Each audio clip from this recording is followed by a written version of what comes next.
इस मूवी की एक्सप्लेनेशन पे अराउंड 17 घंटे हमें लगे हैं, तो लाइक और सब्सक्राइब करके अपनी सपोर्ट शो करें। ये मूवी बेसिकली जंपर्स और पैलेडिन्स के दरमियान है। जंपर्स वो होते हैं जो एक जगह से दूसरी जगह जंप कर जाते हैं, यानी कि एक जगह से दूसरी जगह टेलीपोर्ट हो जाएगा। और पैलेडिन्स वो लोग होते हैं जो इन जंपर्स को ढूंढकर इनका शिकार करते हैं, यानी कि जंपर्स का हंट करते हैं, उनको मारते हैं। चलें स्टोरी को स्टार्ट करते हैं। फर्स्ट सीन आता है और डेविड राइस एक पहाड़ी पे खड़ा होता है और वो हमें अपनी लाइफ की स्टोरी सुना रहा होता है कि वो कहाँ डिनर करता है, वो कहाँ जाता है, और स्टोरी का फ्लैशबैक शुरू हो जाता है। यहाँ हमें पता चलता है कि डेविड राइस मिली हैरिस को चाहने लगता है, वो उसे पसंद करने लगता है। यहाँ पे डेविड मिली को एक स्नोबॉल गिफ्ट करता है, लेकिन वहाँ पे एक दूसरा लड़का आता है जो उससे स्नोबॉल ले लेता है और डेविड को तंग करने लगता है। वो लड़का स्नोबॉल को छीन कर दूर फेंक देता है क्योंकि यहाँ बहुत सी बर्फ जमा हुई होती है। जब डेविड उस स्नोबॉल को लेने के लिए जाता है तो बर्फ दम से टूट जाती है और डेविड अंदर डूबने लगता है। यहाँ पे डेविड ऊपर आने की कोशिश करता है, लेकिन एकदम से वो लाइब्रेरी में पहुंच जाता है और यहाँ पे डेविड का ये फर्स्ट जंप एक्सपीरियंस। डेविड बिल्कुल नहीं समझ पा रहा था कि ये क्या हो रहा है। खैर वो जब वापस घर आता है तो ये भी बताया जाता है कि उसकी माँ उसे छोड़कर चली गई थी जब वो 5 साल का था और उसका फादर एक अल्कोहलिक इंसान है, यानी कि एक शराबी है। डेविड के फादर उसका कोई ख्याल नहीं रखते, काफी रूड बिहेवियर रखते हैं उसके साथ।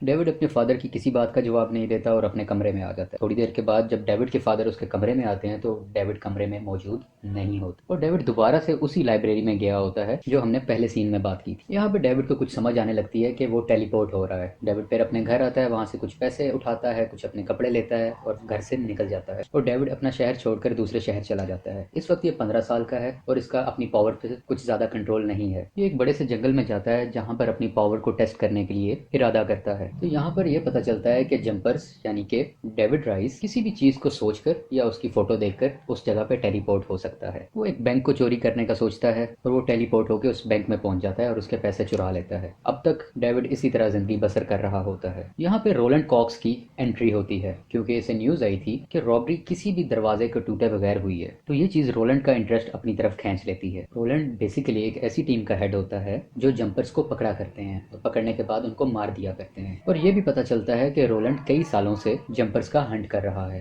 अब स्टोरी 8 साल बाद की दिखाई जाती है। डेविड न्यूयॉर्क में शिफ्ट हो जाता है और इसके सामने बहुत सी फोटोग्राफ्स लगी होती हैं और इन्हीं की मदद से ये मुख्तलिफ जगहों पे टेलीपोर्ट हुआ करता है और वो इन्हीं फोटोज़ की मदद से मुख्तलिफ जगहों पे घूम रहा होता है, कभी लंदन, पेरिस, दुबई और बहुत सी जगहों पे। जबकि दूसरी तरफ हम देखते हैं कि रोलैंड कॉक्स बहुत से जंपर्स का शिकार कर रहा होता है, उन सबको पकड़कर एक एक करके मार रहा होता है। यहाँ पे रोनाल्ड एक जंपर को अमेज़न के जंगलों में पकड़ता है और उसे एक मशीन के जरिए मार देता है। रोलैंड ये सब इसलिए करता है क्योंकि उसका मानना है कि पावर का इख्तियार सिर्फ गॉड के पास है, इंसान के पास नहीं। रोलैंड को डेविड का पता मिलता है और वो उसे पकड़ने के लिए उसके घर आता है, लेकिन डेविड वहाँ से अपनी जान बचाकर भाग जाता है। डेविड राइस वहाँ से भागकर मिली से मिलने आ जाता है, वही मिली जिसको मूवी की शुरू में इसने स्नोबॉल दिया होता है। यहाँ पे इन दोनों की मुलाकात बहुत अच्छे तरीके से होती है। मिली पूछती है कि तुम क्या करते हो, तो डेविड जवाब में देता है कि मैं आजकल बैंक में काम कर रहा हूँ। जब यहाँ पे बात हो रही होती है तो मिली डेविड को बताती है कि मेरी बचपन से ख्वाहिश थी कि मुख्तलिफ जगहों पे घूमूं, लेकिन अब मुझ पर जिम्मेदारियां आ गई हैं तो मैं जा नहीं सकती। डेविड कहता है कि इसमें कौन सी बड़ी बात है, चलो रोम घूम के आते हैं। और ये दोनों फ्लाइट लेके रोम में चले जाते हैं और एक होटल में ठहरते हैं।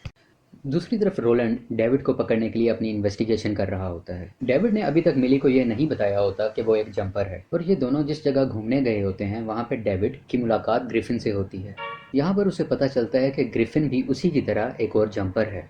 ये दोनों अभी बातचीत कर ही रहे होते हैं कि वहाँ पर पैलेडिन्स आ जाते हैं। पैलेडिन्स बेसिकली वही सीक्रेट एजेंसी है जिसको रोलैंड कॉक्स हेड कर रहा होता है, यानी कि एक तरफ जंपर्स हैं, दूसरी तरफ पैलेडिन्स हैं। पैलेडिन्स जंपर्स को पकड़कर मारा करते हैं। खैर जब ये दो पैलेडिन्स आ जाते हैं तो ग्रिफिन उन दोनों को मार देता है। बेसिकली ये दो पैलेडिन्स होते हैं, एक की बॉडी को ये वहीं छोड़ देता है और दूसरे को अपने घर ले आता है। इस चीज को देखते हुए डेविड ग्रिफिन का पीछा करता है और उसके घर आ जाता है। डेविड ग्रिफिन से पूछता है कि तुमने उनको क्यों मारा। खैर अभी बात हो ही रही होती है कि उसे मिली की याद आती है और वो वापस मिली के पास पहुंच जाता है। अभी मिली और डेविड वहीं पे मौजूद होते हैं कि लोकल पुलिस आ जाती है और शक की बुनियाद पे डेविड को पकड़कर पुलिस स्टेशन ले जाती है। डेविड से कई सवालात किए जाते हैं, लेकिन डेविड कहता है कि मैंने उसे नहीं मारा और ना ही मैंने देखा है कि वो लोग कैसे मरे हैं। वहाँ पे एक औरत की एंट्री होती है जो कि डेविड की माँ होती है और वो पुलिस इन्वेस्टिगेशन ऑफिसर होती है और डेविड की माँ उसको जाने देती है, उसको यहाँ से रिलीज कर देती है। अब इसकी माँ की एंट्री कैसे हुई है ये मूवी में थोड़ा सा आगे बताया जाता है। पुलिस स्टेशन से जाने के बाद डेविड मिली को वापस अपने घर भेज देता है क्योंकि डेविड उसके साथ नहीं जा पाता, क्योंकि उसकी वजह है कि डेविड का पासपोर्ट पुलिस स्टेशन में होता है। मिली काफी परेशान लगती है, लेकिन अब तक डेविड ने मिली को कुछ नहीं बताया होता कि वो जंपर है। दूसरी तरफ रोलैंड डेविड के फादर के पास आता है और उसके मुतालिक और उसकी माँ के मुतालिक कुछ इन्फॉर्मेशन लेने की कोशिश करता है। काफी हद तक उसे इन्फॉर्मेशन मिल जाती है और उसके बाद रोलैंड उसके फादर को मार देता है, क्योंकि ये पैलेडिन्स का एक तरीका होता है कि इन्फॉर्मेशन लेने के बाद जंपर्स के रिलेटिव्स को मार दिया जाए, और यहाँ पे रोलैंड भी ऐसा ही करता है। डेविड को कुछ मालूम नहीं होता कि ये सब उसके साथ क्या हो रहा है। इसी चीज की मालूम के लिए डेविड ग्रिफिन के पास जाता है। तो ग्रिफिन उसे बताता है कि मैं पैलेडिन्स को हर्ट कर रहा हूँ, क्योंकि पैलेडिन्स हमारी फैमिली को नुकसान पहुंचाते हैं, क्योंकि जब मैं 5 साल का था तो पैलेडिन्स ने मेरे पेरेंट्स को मार दिया था, और अब मैं तमाम पैलेडिन्स को हंट कर रहा हूँ, मैं उनको मार रहा हूँ। ये सुनकर डेविड परेशान हो जाता है और फौरन से जंप कर अपने पेरेंट के पास आ जाता है। पेरेंट से मुराद उसके फादर। वो वहाँ पे देखता है कि उसके फादर जमीन पर पड़े हुए हैं। वो फौरन उन्हें उठाकर टेलीपोर्ट होके हॉस्पिटल में आ जाता है। यहाँ से डेविड दोबारा ग्रिफिन के पास आता है और वो कहता है कि चलो हम दोनों टीम अप कर लेते हैं, क्योंकि हम टीम अप करेंगे तो रोलैंड को आसानी से मार सकते हैं, क्योंकि रोलैंड मेरे बारे में काफ़ी इन्फॉर्मेशन इकट्ठी कर रहा है और वो यकीनन मिली के पास भी जाएगा और उसको भी मार सकता है, जैसे कि मेरे फादर को मारा, और मुझे हर हाल में मिली को बचाना है। लेकिन ग्रिफिन उसकी बात को इनकार कर देता है और वो टेलीपोर्ट होकर चाइना चला जाता है। डेविड भी उसके पीछे चाइना चला जाता है और ये दोनों वहाँ पे जंपिंग करते हैं और काफ़ी ज़बरदस्त किस्म के स्टंट्स करते हैं, जो मूवी में बहुत अच्छे तरीके से दिखाया गया है। खैर आखिरकार ग्रिफिन मान जाता है और दोनों टीम अप हो जाते हैं। दोनों मिलके रोलैंड से लड़ने के लिए तैयार होते हैं। यहाँ पे ग्रिफिन डेविड को कहता है कि मुझे अपने घर जाना होगा वहाँ, क्योंकि मेरे पास वहाँ पे कुछ वेपन्स पड़े हुए हैं, ये वेपन्स हमें लड़ने में बहुत हेल्प करेंगे, और वो जंप करके अपने घर चला जाता है। दूसरी तरफ डेविड भी जंप करके मिली के घर चला जाता है उससे मिलने के लिए। ये दोनों अभी बातें कर ही रहे होते हैं कि डिफरेंट पैलेडिन्स और रोलैंड कॉक्स मिली के घर आ जाते हैं, और यहाँ पे फर्स्ट टाइम डेविड मिली के सामने अपना सीक्रेट रिवील करता है और उसे जंप कर भी दिखाता है, जिसे मिली देखकर बहुत परेशान हो जाती है। और डेविड मिली को लेकर जंप करता है और ग्रिफिन के घर पहुंच जाता है। और यहाँ हमें एक और चीज फर्स्ट टाइम मालूम होती है कि रोलैंड कॉक्स के पास एक मशीन होती है जो कि बेसिकली एक ऐसी एनर्जी क्रिएट करती है जिससे आप एक डायमेंशन से दूसरी डायमेंशन तक टेलीपोर्ट हो जाया करते हैं, बिल्कुल जंपर्स की सलाहियत।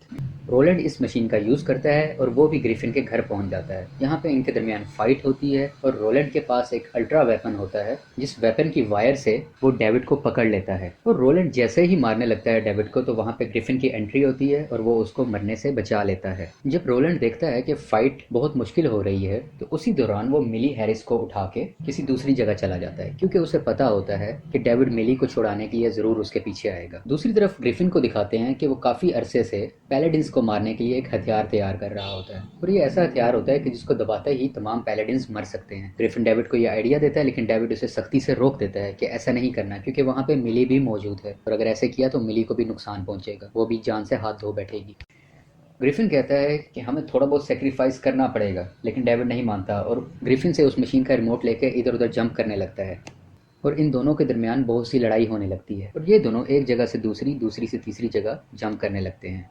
और चालाकी से डेविड ग्रिफिन को एक पावर लाइन में फंसा देता है। ग्रिफिन कहता है मुझे यहाँ से निकालो, मैं तुम्हारी हेल्प करूंगा, लेकिन डेविड उस पर यकीन नहीं करता और मिली को बचाने के लिए वो रोलैंड कॉक्स के पास चला जाता है। और तभी पैलेडिन्स डेविड को पकड़ लेते हैं और उसे कैद कर देते हैं। वो जंप करने की कोशिश करता है, वो टेलीपोर्ट होने की कोशिश करता है, लेकिन कर नहीं पाता। जब रोलैंड डेविड को मारने के लिए उसके पास आता है तो डेविड राइस अपनी पूरी एनर्जी का यूज करता है, जो आज से पहले उसने कभी नहीं किया, और वो उस मुकम्मल जगह को टेलीपोर्ट कर पानी में भेज देता है। वहाँ पे सब डूबने लगते हैं और एकदम वहाँ से वो टेलीपोर्ट होकर एक लाइब्रेरी के सीन में आ जाता है। यहाँ पे डेविड और रोलैंड की थोड़ी सी लड़ाई होती है और इसी लड़ाई के दरमियान डेविड रोलैंड को एक ऐसी जगह पे टेलीपोर्ट कर देता है जहाँ से वापसी आने के चांस ही नहीं होते। इस सब के बाद डेविड अपनी माँ से मिलने उसके घर जाता है। यहाँ पे डेविड को पता चलता है कि उसकी माँ भी एक पैलेडिन है और एज ए माँ उसके पास ऑप्शन होती है या तो डेविड को मार दे या उसे छोड़ के चली जाए। क्योंकि डेविड उस वक्त 5 साल का था तो इसको तरस आ जाता है और माँ तो फिर माँ होती है, तो डेविड की माँ ने बेहतर समझा कि उसको वो छोड़ दे और वहाँ से चली जाए। और ये मूवी यहाँ पे एंड हो जाती है। आपको वीडियो पसंद आए तो प्लीज़ लाइक करें, शेयर करें और सब्सक्राइब करें।